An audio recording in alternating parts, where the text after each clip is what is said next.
خذ من أموالهم صدقة تطهرهم وتزكيهم بها وصل عليهم إن صلاتك سكن لهم والله سميع عليم. بسم الله الرحمن الرحيم والصلاة والسلام على أشرف المرسلين سيدنا محمد وعلى آله وصحبه أجمعين. Je suis venu pour parler d'un des piliers de l'islam et qui est équivalent au jeûne du Ramadan, qui est équivalent à la prière, salat, qui est équivalent au hajj, mais dont malheureusement, il y a une grande méconnaissance de ce pilier. En plus, on ne l'applique très peu. On l'applique très peu, malheureusement. Et ça, ce n'est pas normal. Ni notre manque de connaissances, ni notre manque d'application de la zakat. Je peux vous poser une question, en fait 2 ou 3 questions, pour voir quel est notre degré de connaissance de la zakat. Je ne sais pas. La zakat, est-ce qu'elle concerne les bijoux de l'homme? Je vous pose la question. Les bijoux de femme. Les bijoux de la femme, ça la concerne ou pas? Oui. Et les bijoux de l'homme, s'il a des bijoux, c'est encore plus. C'est encore plus. Et si j'ai une maison que je loue, un appartement que je loue, aussi.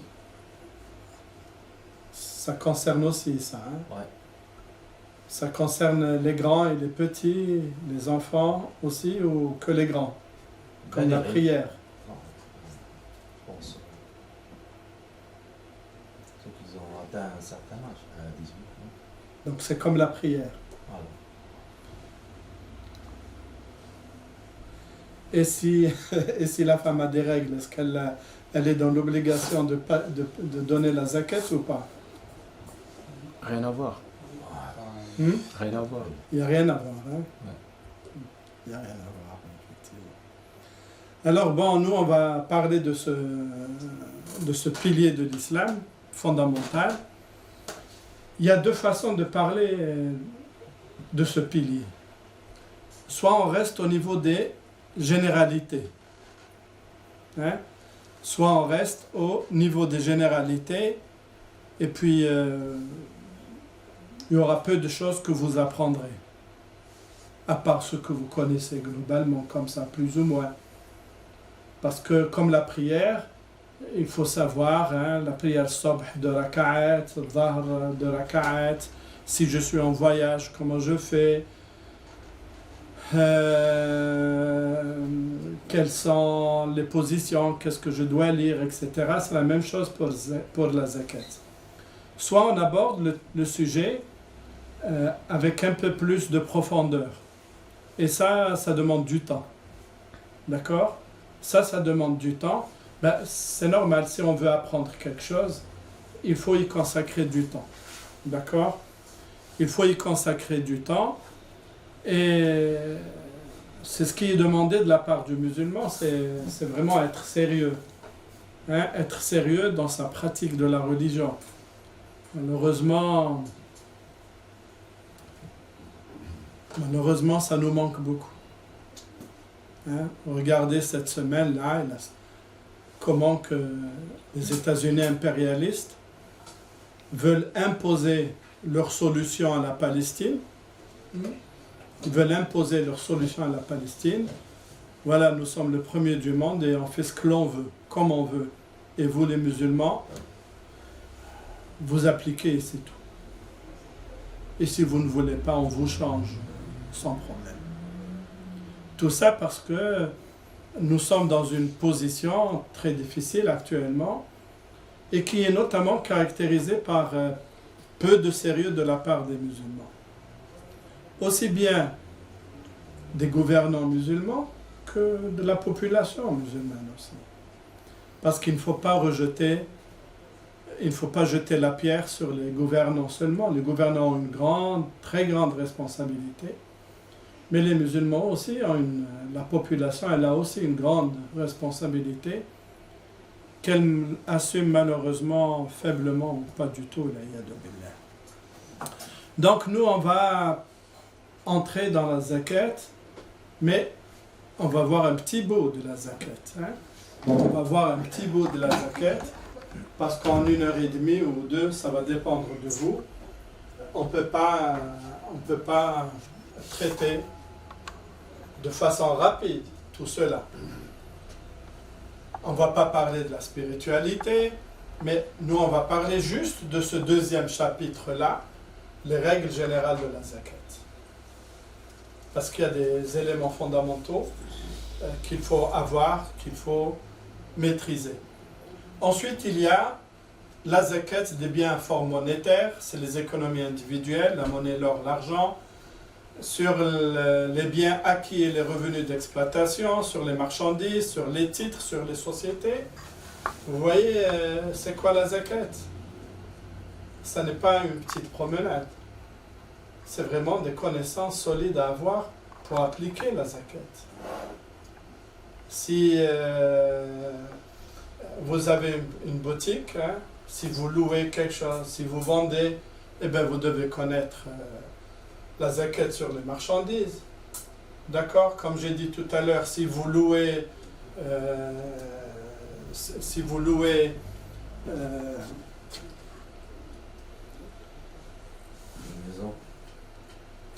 une maison, un appartement, si vous louez des voitures, etc., d'accord, c'est des revenus. Si vous avez investi de l'argent, vous devez connaître, c'est quoi le mel mustafed ou le mustarellet. D'accord?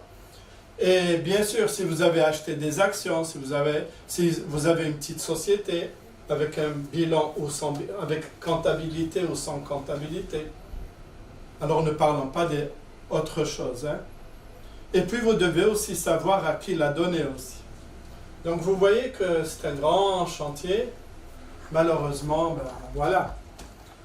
On ne lui a pas donné vraiment l'importance qu'il faut.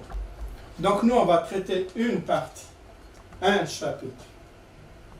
Et puis si la possibilité viendrait une deuxième fois, Inch'Allah, on parlera aussi de ce deuxième chapitre, mais en enlevant peut-être les titres et les sociétés. Voilà. Je vais en parler à partir du livre que j'ai fait, qui est sorti en juin 2019. D'accord? C'est ce livre-là que j'ai fait. C'est le premier livre en français. En anglais, je ne sais pas. Mais qui va... C'est un guide pratique. C'est un guide pratique. Ça n'est pas un ensemble, parce qu'il y a un livre de recueil de fatwa, notamment de Cheikh Ben Baz, rahimahullah, mais qui n'est pas dans cette optique-là du tout. C'est juste des fatwas dans des conditions géographiques, contextuelles très très différentes, non seulement du monde contemporain dans lequel nous vivons, mais aussi dans l'économie dans laquelle nous vivons. Voilà. Donc voilà, c'est un livre qui essaye de répondre un peu aux différentes attentes. C'est un guide pratique. Un guide pratique, ça n'est pas vraiment le grand livre de la zakat. Inch'Allah, si Dieu nous prête vie, on va sortir peut-être à la fin de cette année-là un autre livre, mais beaucoup plus gros, qui va aller dans les détails. Mais là, c'est comme pour la prière. Comment faire la prière, les cas, etc. C'est exactement ça. C'est un guide pratique pour la zakat. J'en ai apporté quelques exemplaires à ceux qui voudraient l'acheter pour 17 €, 20 francs. Globalement, salat, zakat, tout tout ce que l'on fait, la qira'at al-Qur'an, le hajj, mais pas seulement ça, le commerce, etc. En général, nous, comme aujourd'hui, nous allons étudier ce qu'on appelle le fiqh, le hukm al-shar'i. D'accord? C'est la norme. Comment je vais faire ma prière? Donc, comment je vais calculer ma zakat? Quels sont les biens qui sont touchés par la zakat? Ça, c'est l'aspect normatif, c'est les règles, ahkam shar'iyya. En fait, tous les grands savants ne traitent pas du fiqh seul, parce que le fiqh seul, c'est bien, mais il est branlant. C'est comme une personne, comme une table qui, en principe, elle doit avoir quatre pieds, mais si on étudie que le fiqh, eh ben, on ne prend qu'un seul pied, ça va très mal. Alors le fiqh, en fait, il est toujours accompagné par trois choses, trois autres dimensions fondamentales. D'abord, la spiritualité. Quelle est la spiritualité visée par zakat? C'est bien sûr combattre l'avarice, c'est en fait être généreux, et ainsi de suite. C'est aussi l'éthique, l'aspect éthique. L'aspect éthique de celui qui donne et de celui qui reçoit. Ça, c'est comment ajouter le beau au bien, à la norme. Et là, c'est les finalités. Les finalités, c'est le maqasid shar'iyya. C'est-à-dire que ça, en fait, tout ça, ça rentre dans les finalités. Tout ça, ça rentre dans les finalités. Les finalités, c'est quoi? C'est le fait de savoir pourquoi Dieu a imposé telle chose, a interdit telle chose. Pourquoi? Pourquoi ça? Pourquoi on doit étudier absolument les finalités? Parce que le fiqh sans les finalités, on va aboutir à des fatawi en complète contradiction, opposition avec le fiqh lui-même, avec ce que Dieu a voulu. D'accord? Donc il y a un ensemble de ces trois éléments à faire. Ce premier livre-là sur la zakat, il s'occupe du hukm shari. D'accord? Et puis le deuxième livre, donc ce deuxième livre, c'est, on va en traiter un peu à Annecy, chez nos frères à Annecy, un petit chapitre là aussi, hein. C'est la spiritualité, justement, ce sont ces trois aspects-là. La spiritualité, l'éthique et les finalités du don en islam. D'accord? En plus, il y a cette relation islam et argent, mais tout ça, justement, tout ça dépend de pourquoi donner. Donc, il y a cette relation islam-argent à partir de laquelle, d'un point de vue donc musulman, à partir de laquelle on comprend ensuite c'est quoi zakat, c'est quoi l'infaq, c'est quoi tout cela. D'accord? Ce livre aussi, je vous en ai apporté quelques exemplaires à ceux qui le voudraient. C'est le même prix, 16,50 €. Je vous en ai apporté pour ceux qui s'intéressent à cela. Et puis il y a le troisième livre, Inch'Allah, si Dieu nous le permet. C'est le grand livre de la zakat. Le public est un peu plus, c'est les étudiants, les imams, hein, ceux qui s'intéressent un peu plus profondément au livre, à la zakat, Inch'Allah. Nous, globalement, on va essayer de voir, hein, de parler globalement qui est visé par la zakat, quelles sont les personnes visées par la zakat, quels sont les biens qui sont visés par la zakat, hein, pour bien distinguer. Et puis il y a des critères pour arriver à comprendre les biens. Et puis on va traiter 3 ou 4 choses, Inch'Allah.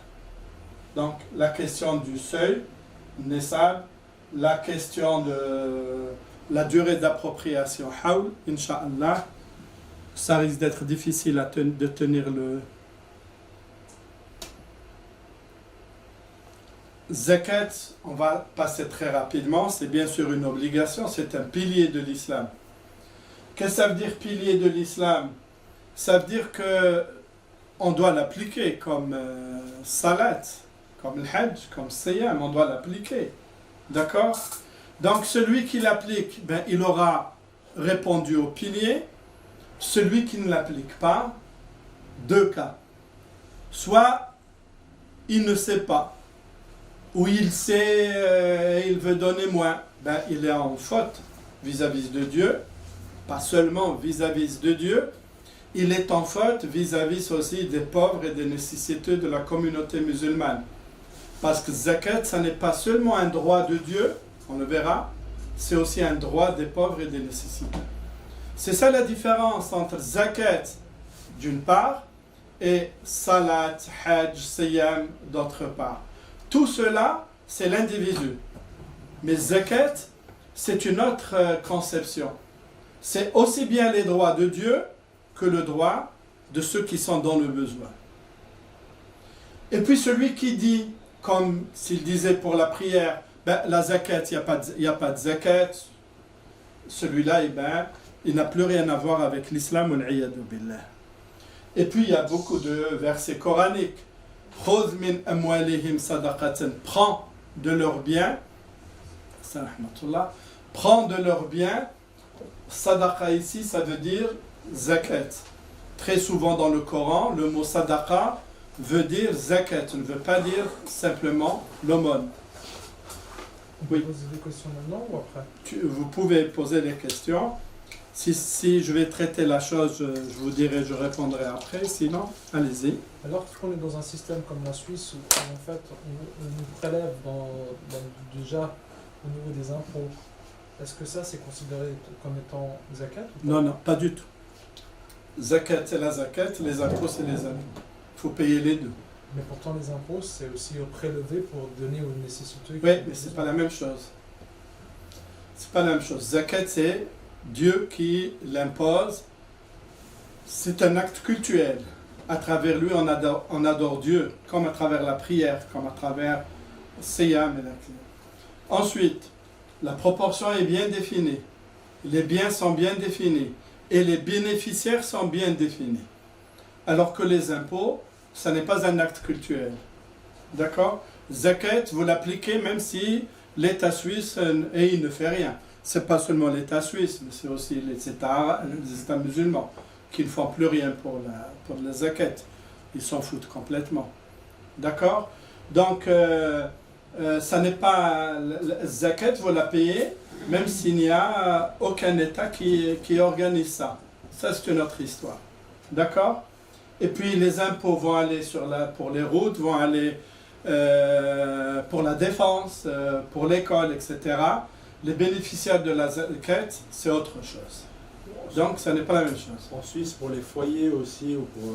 Oui, il y a une aide sociale pour les foyers, mais ça n'est pas exactement la même chose. Donc, il faut payer les deux. Absolument. D'accord, il faut payer les deux.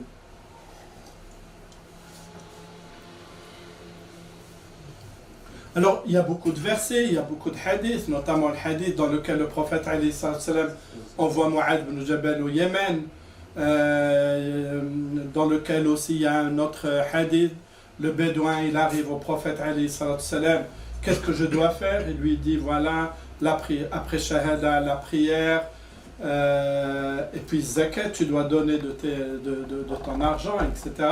Beaucoup de hadiths, beaucoup de versets, vous les trouverez dans le livre pour ceux qui seraient intéressés d'acheter le livre. Globalement, zakat, elle a été d'abord révélée, l'obligation a été révélée d'abord à la Mecque. Et à la Mecque, voilà ce que j'étais en train de dire, à la Mecque, par 4 fois, Dieu utilise le mot « haqqun ma'loumun lis-sa'ili wal-mahrum ». C'est le droit des pauvres. Zakat, c'est le droit des pauvres. Si vous pouvez ouvrir la porte, comme ça on ne va pas avoir trop chaud. Oui, moi je suis encore un peu plus chaud que vous, mais voilà. Donc c'est un droit bien déterminé. Donc par 4 fois le verset précise, c'est le droit des pauvres sur notre argent. Pourquoi? Parce que Dieu dit « Wa anfiqu mimma razaqnakum » et donnez de ce que nous vous avons donné. D'accord? Parce que ce que nous avons, ça n'est pas seulement notre intelligence, c'est pas seulement le fait de se lever à 6 heures du matin pour aller travailler pour ceux qui travaillent. c'est pas seulement l'intelligence, c'est pas parce que nos parents nous ont laissé que l'on devient riche, mais c'est d'abord Dieu qui a donné ça. Et il faut prendre conscience de cela. Donc beaucoup de versets, de hadiths vont aller dans ce sens. Donc d'abord à la Mecque, ensuite c'est à Médine où elle va être plus institutionnalisée, où le prophète alayhi salatu salam va préciser les quantités, les biens, où même Dieu va intervenir pour dire à qui on va donner zakat, à qui on va donner donc les bénéficiaires de la zakat, les 8 catégories. إنما الصدقات للفقراء والمساكين والعاملين عليها والمؤلفة قلوبهم وفي الرقاب. Donc 8 catégories.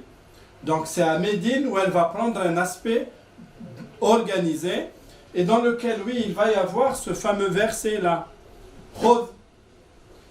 Le fameux verset qu'on a vu tout à l'heure, le fameux verset Khud min amwalihim sadaqatan, c'est-à-dire toi, prophète, alayhi salatu salam, toi, prophète, tu dois prélever la zakat pour la distribuer. Et après le prophète, alayhi salatu salam, l'obligation est destinée aux gouvernants musulmans. Bien sûr, maintenant la question qui se pose, les gouvernants musulmans ont laissé tomber la zakat, et nous, on n'est même pas dans un pays musulman, comment on doit faire? Eh bien, on doit nous organiser. Nous devons nous organiser pour qu'il y ait une institution, une ONG spécifique pour zakat, pour qu'elle puisse instruire les gens, pour qu'elle puisse donner des avis, pour qu'elle puisse collecter l'argent de la zakat et qu'elle puisse aussi la distribuer et savoir où la distribuer. Donc il y a cette obligation qui est là. Il y a 2 ou 3 semaines, alhamdulillah, il y a une fondation qui a été créée à Zurich de la part d'un certain nombre de frères et de sœurs, Zakat Suisse, qui a été créée et qui veut aller dans ce sens-là, qui veut remplir cette condition. Et donc Zakat, c'est vraiment le fait de prendre une partie bien déterminée de ses biens et de la donner à des bénéficiaires bien spécifiques. On ne donne pas zakat à son fils, à son père, à son épouse, on ne la donne pas à n'importe qui. Dieu a bien organisé les 8 catégories de la zakat, des bénéficiaires de la zakat. Donc celui qui ne l'accomplit pas, soit qu'il ne connaît pas, ou par paresse, eh bien, il doit absolument faire l'effort de connaître et de donner. Attention, zakat, elle est imprescriptible. Qu'est-ce que ça veut dire imprescriptible? Ben, ça veut dire que si vous ne l'avez pas donné l'année dernière, vous devez la donner aujourd'hui, demain, jusqu'à votre mort, vous devez donner. Ça n'est pas parce qu'on a dépassé 5 ans, 10 ans ou 20 ans que bon, c'est bon, on peut effacer. Non, la dette reste. Non. Si on est dans une possibilité où les années précédentes, par exemple, on n'a pas pu financièrement la donner, est-ce qu'on doit rattraper quand même cela? Oui, si vous êtes dans l'obligation de donner, c'est comme la prière, vous savez, c'est exactement comme la prière. Vous n'avez pas fait la prière durant 1 mois, vous devez rattraper. Ouais. Vous n'avez pas fait durant 1 an, vous devez rattraper. Celui qui ne rattrape pas, c'est celui qui devient musulman, ou celui qui ne savait rien du tout de la zakat. Il ne savait pas que c'était une obligation.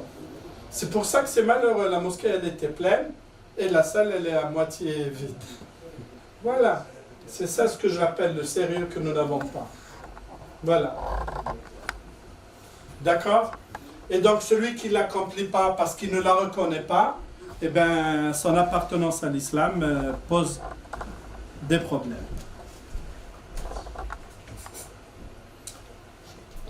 En bref, zakat concerne les personnes physiques musulmanes.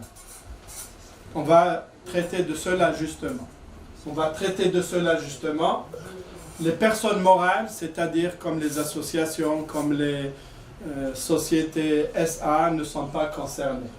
La zakat, elle impose le capital, c'est-à-dire les économies de l'individu, les biens commerciaux, les titres, les animaux de bétail. J'ai pas mis ici les produits agricoles, certains revenus que nous ne pouvons pas détailler aujourd'hui. Nous, on va parler quels sont les biens qui sont touchés et les personnes qui sont touchées aussi. Le revenu combiné au capital et ainsi de suite. Vous voyez que ce n'est pas n'importe quoi. Moustarallat, c'est quoi? Moustarallat, c'est les revenus, comme moi je traduis, c'est les revenus d'exploitation. C'est ce que je vous ai dit. Vous avez une maison que vous louez, les revenus sont des moustarallat. D'accord? Voilà. Ou bien vous avez investi, il y a un retour sur investissement, c'est ça le moustarallat. Alors, globalement, il y a 6 critères que nous allons appliquer, ça on va le traiter aujourd'hui, pour savoir quels sont les biens qui doivent être taxés par le zakat. Et globalement, les taux d'imposition sont de 3 sortes. Globalement, 2,5% pour les biens à valeur monétaire, 10 ou 5% pour les produits agricoles, et pour le cheptel, il y a des règles bien spécifiques. Il faut donner zakat à son terme, pas après. Pas après, ben c'est comme la prière, salat al-maghrib, vous allez la faire le lendemain sabh. Voilà. D'accord? Donc il faut la donner en son temps, mais on peut la donner avant le terme, jusqu'à 2 années. D'accord? On peut la donner d'un seul coup, on peut la donner en petites parties aussi. Mais tout ça, c'est encore des sujets à traiter là, donc c'est vraiment en bref. C'est quoi en son terme? Lorsque le temps vient pour donner zakat, vous devez donner zakat. On peut Comment on choisir. définit? C'est à vous de le définir. Chacun le définit comme il veut. Le jour, Le jour, le mois, etc. Et c'est l'année lunaire.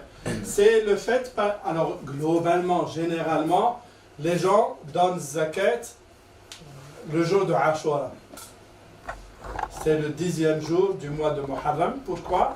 Parce que c'est Uthman ibn Affan radiyallahu anhu a institué le jour de Ashura pour récolter la zakat, pour que les gens donnent zakat et que lui-même puisse la distribuer. Donc globalement, la grande majorité prennent le jour de Ashura. Hein? C'est pour ça que dans le langage courant, on dit quoi? Zakat. Bon, je ne sais pas, mais on dit Ya'ashar. Vous dites ça? Hein? Ya'ashar. C'est quoi Ya'ashar? C'est Ashura. Donc c'est pas donner le 10e, c'est prendre pour Ashura. C'est zakat. Mais vous pouvez fixer, par exemple, le 15 du mois de Ramadan ou la fin du mois du Ramadan. Ça, c'est à vous de fixer. Le plus important, c'est une année lunaire. Et donc, c'est bien de fixer une journée que l'on retient facilement.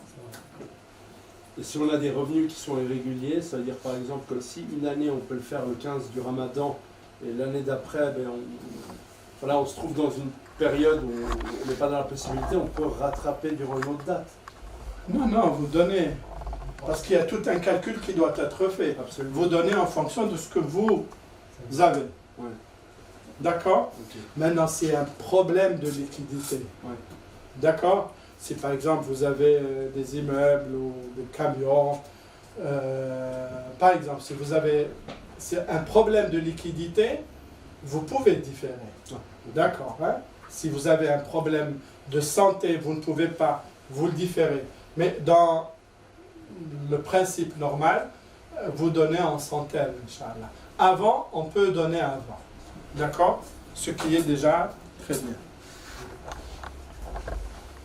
Voilà, alors donc il y a aussi un certain nombre de principes de sincérité, bien sûr. On ne va pas chercher des astuces pour payer moins.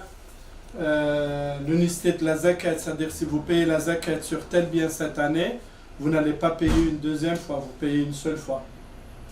La distribution du produit, c'est les bénéficiaires.